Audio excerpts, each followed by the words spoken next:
इस देश में अश्लील पिक्चर हो या अश्लील सीरियल या अश्लील कृत्य या अश्लील गाने या अश्लील बुक या अश्लील प्रदर्शन या अश्लील कार्य, तो कुल मिलाकर बुरा ना मानो तो होली है।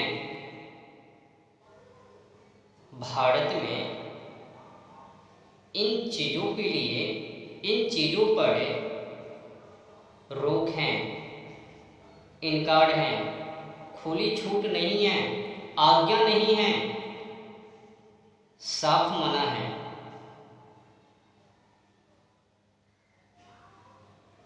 अश्लील बुक, अश्लील चित्र, अश्लील गाने, अश्लील सीरियल, अश्लील वीडियो, अश्लील प्रदर्शन और अश्लील कार्य और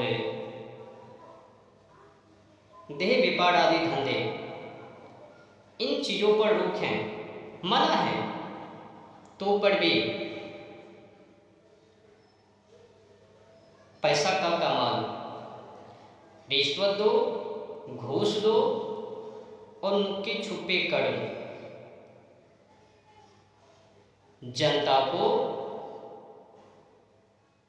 पता ना चले, अगर चलवे तो फिर अधिक घूस देना पड़ेगा।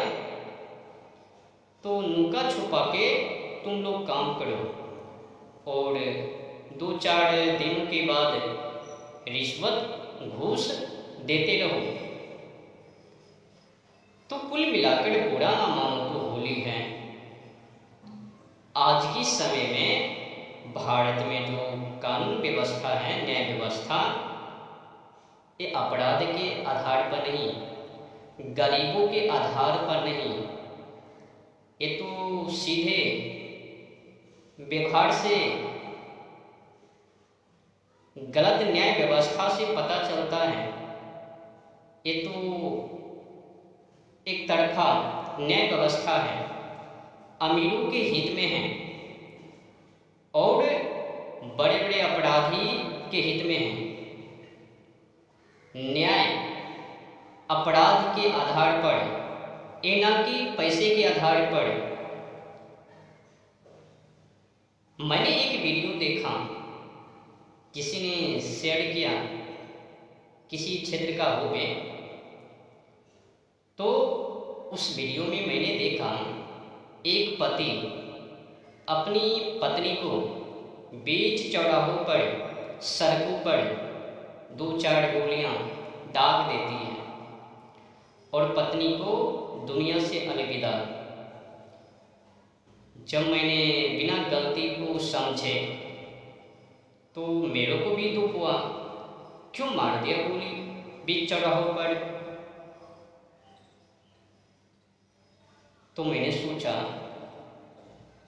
कुछ न कुछ कारण अवश्य हो गए, जांच करना चाहिए, खोजना चाहिए।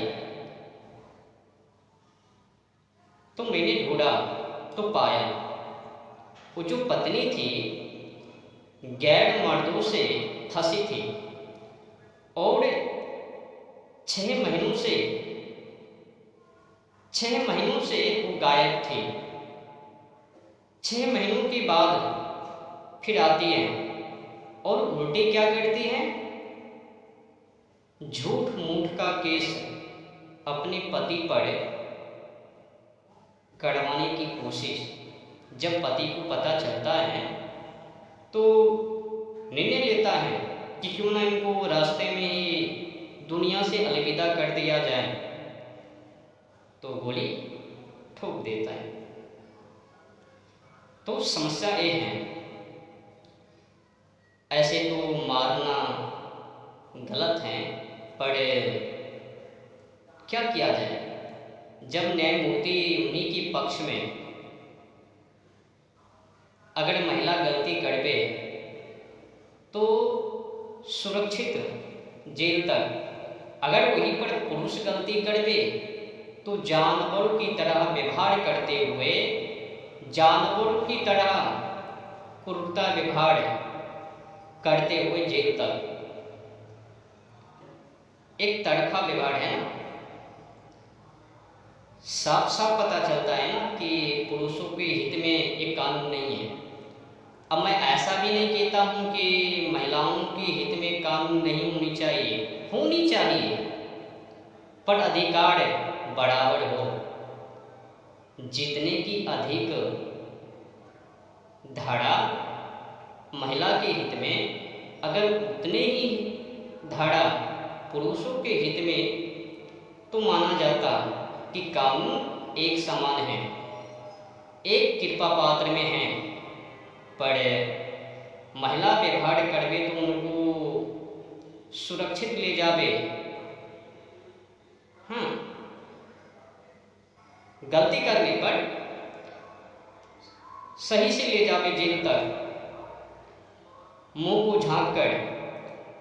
पर पुरुष क्या कहूँ, देखो मेरे कहने का भाव ये है कि कानून सभी के लिए एक हो, एक समान हो, अमीर हो, गरीब हो, भिखारी हो, सभी के लिए एक हो, एक कृपा पात्र में हो।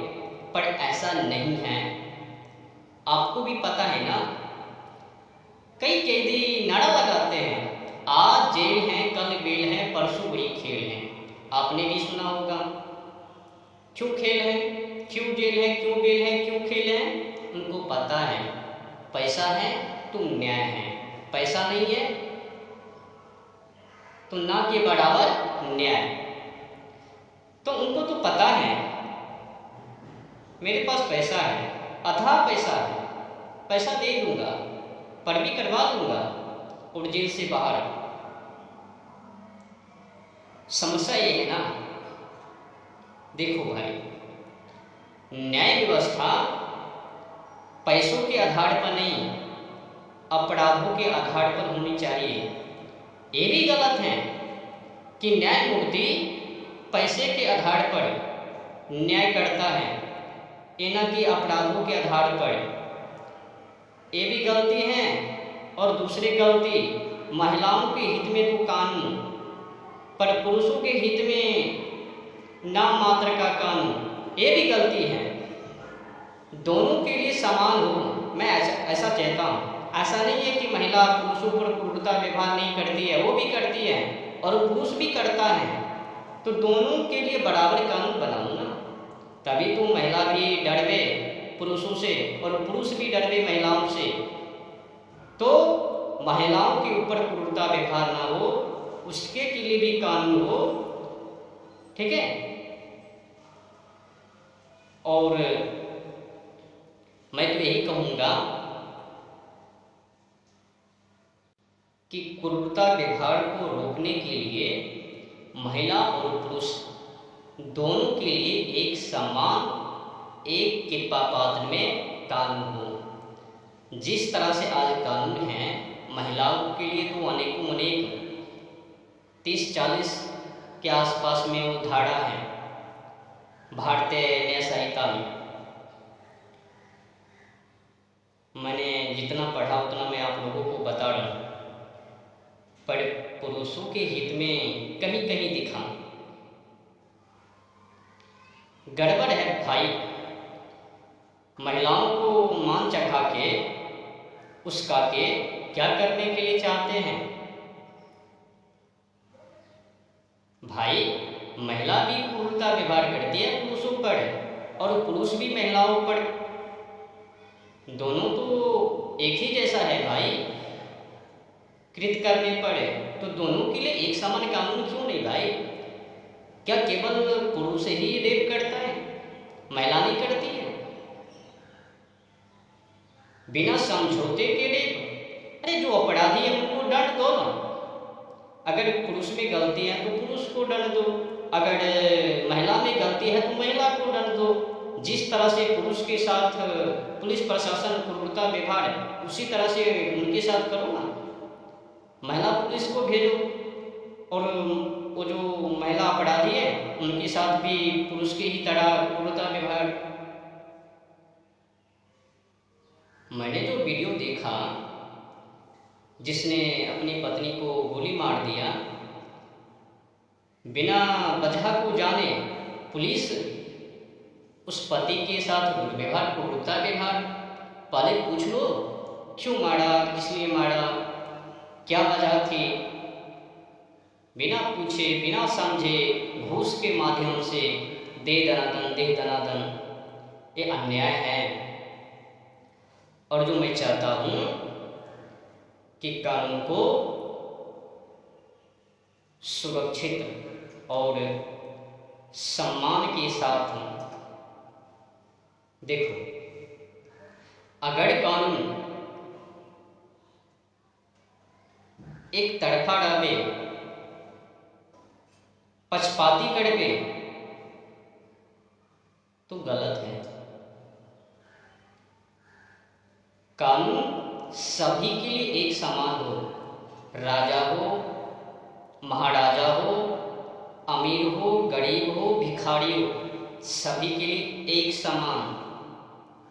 ये ना कि अमीर का बेटा है उसने बड़े अपराध किया तो पैसा के बल से बाहर हो लिया, और जो निर्दोष हैं उनको पैसे के बल से जेल में ठेल दिया, अब निकालना असंभव, उनको बेल नहीं, उनको न्याय नहीं।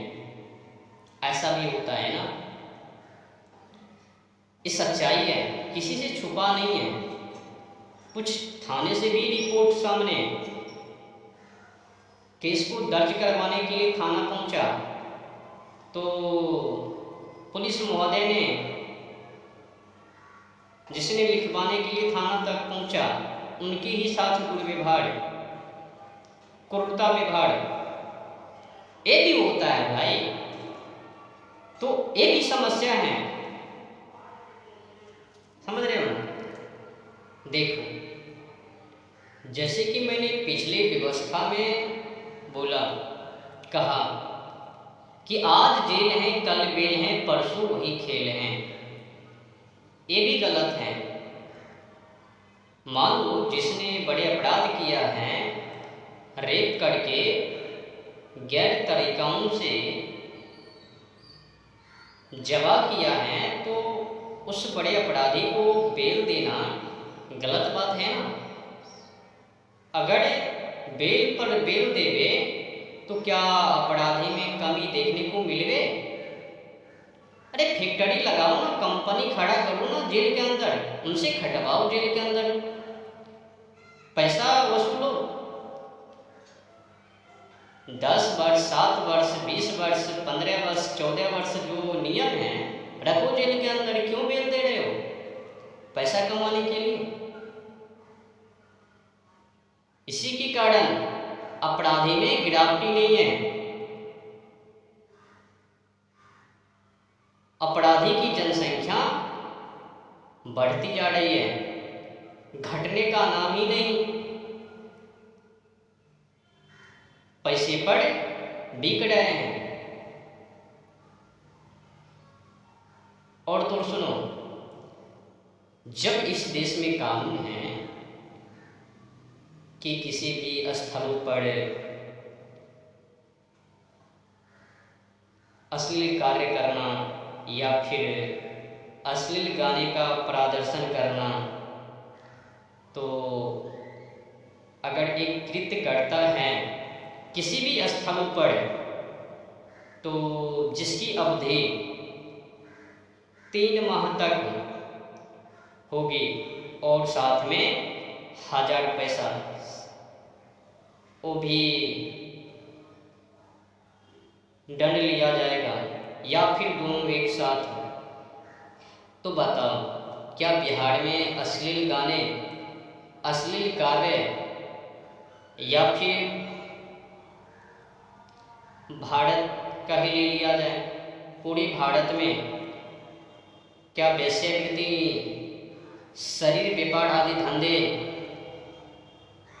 छोटे छोटे बच्चों की बिक्री, या फिर अश्लील बुक, अश्लील चित्र, जिस पर भी कानून बना है, क्या वो सब कृत नहीं इस देश के अंदर सब है, सिलसिले जारी हैं, बस रिश्वत के माध्यम से, घूस के माध्यम से जारी है, चल रहे हैं नुके छुपे। खाली पता नहीं चलना चाहिए, नुका नुका के करो।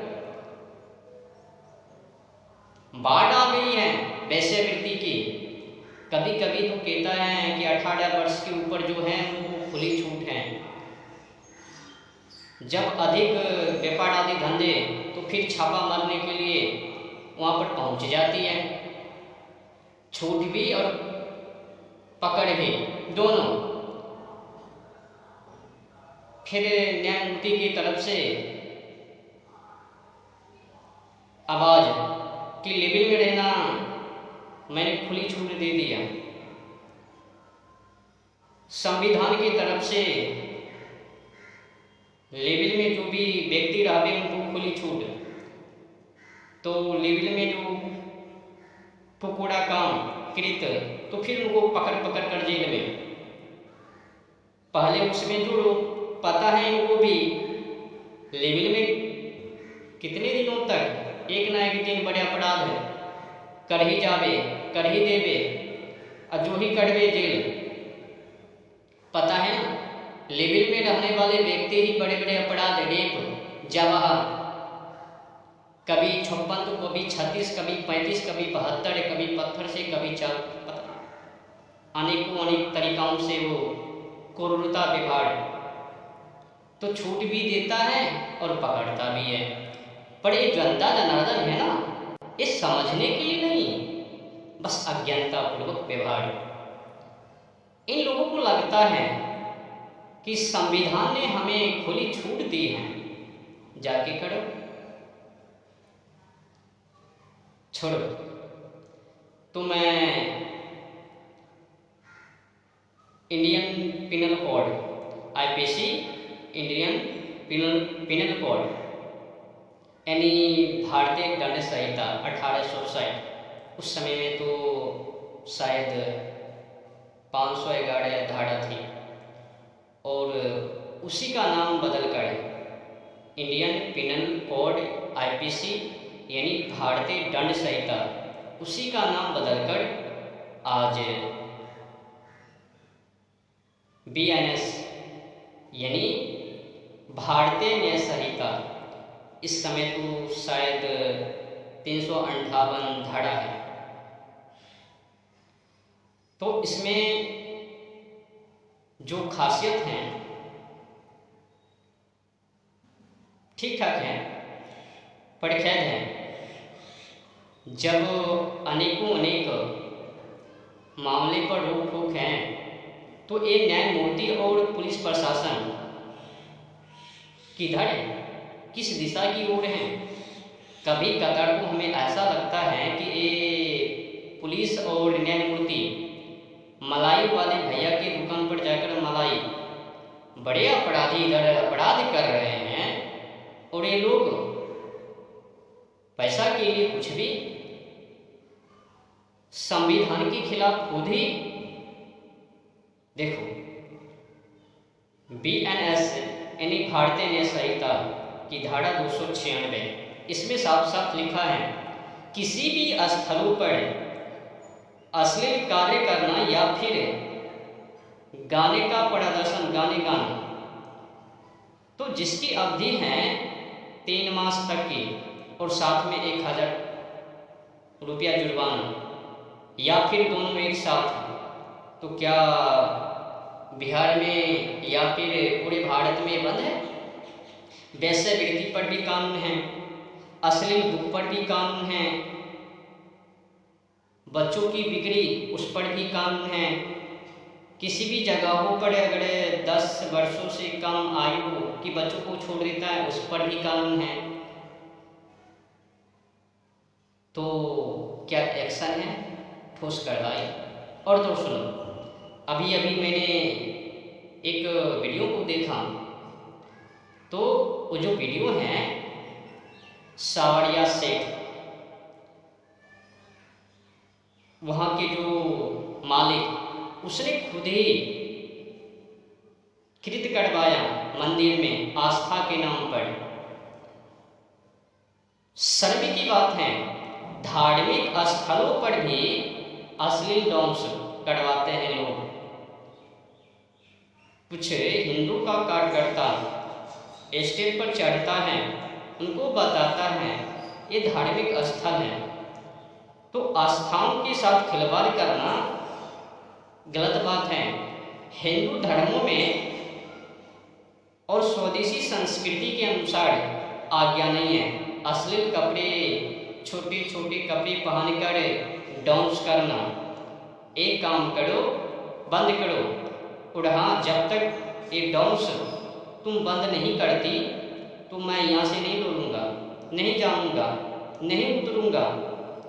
तो उतने ही देर में लड़ाई शुरू। तो जो गायक हैं, मैक लिए हैं, वो बार बार एक ही बातों को, शब्दों का उच्चारण कर रहे हैं कि ये जो लोग हैं, जिसने समझाने के लिए स्टेज पर चढ़ा, ये महिलाओं के साथ दुर्व्यवहार। अब महिला खुद ही गाली गलौज कर रही है, अश्लील अभद्र टिप्पणी कर रही है, सब देख रहे हैं। पंडाल के अंदर अनेकों अनेक भक्त श्रद्धालु लोग बैठे हैं। किसी ने भी उस महिला को गाली देने से कि तुम गाली क्यों दे रही हो धार्मिक स्थलों पर, बंद करो। और जो गायक हैं वो मैक से कह रहे हैं कि ये जो व्यक्ति हैं ये महिलाओं के साथ दुर्व्यवहार। क्या दुर्व्यवहार? महिला को खुद ही भूल गई मारने के लिए, महिला तो खुद ही गाली गलौज कर रही है। वीडियो में से तो साफ साफ पता चलता है। और तो पता चला है कि जिसने अपराध किया महिला, उसने उल्टे उसी व्यक्ति के ऊपर जिसने समझाने की कोशिश की गलत बात है, धार्मिक स्थलों पर अधूरी कपड़े को पहनकर डांस करना, भाई उनके ऊपर ही एफआईआर दर्ज करवा दिया। समझने की विषय है, जिनकी लाठी उनकी भैंस, महिलाओं को खुली छूट देकर, मैंने कहा ना पिछले व्यवस्था में ये एक तरफा कानून है जो कि गलत है। दोनों के लिए एक समान। पहले अपराध को देखो ना, क्या लिंग और यौन भेदभाव कर रहे हो? मानव है तो मानव की तरह व्यवहार करो ना। पहले अपराध देखो, अपराध के आधार पर न्याय करो। बिना अपराध जाने बस महिला के पक्ष में जाकर पुरुष के ऊपर क्रूरता व्यवहार, कभी कभी पुरुष के हित में आकर महिलाओं के ऊपर क्रूरता व्यवहार। भाई ऐसा नहीं, दोनों के लिए एक समान हो ना, न्याय मुक्ति हो। भाई तुम पर भरोसा है, लोग यकीन करता है। तो कभी महिला के पक्ष में कानून व्यवस्था, तो कभी पुरुष के पक्ष में। मतलब जो बड़े अपराधी जितने पैसे देवे उनके पक्ष में। तो एक गलत व्यवस्था है। महिला हो, पुरुष हो, राजा हो, महाराजा हो, भिखारी हो, जो भी हो, पहले गलती देखो। अगर बड़े अपराध हैं, बड़े कृत्य की हैं, तो कृत्य के हिसाब से उनको दंड दो, सजा दो, जेल भुगताओ।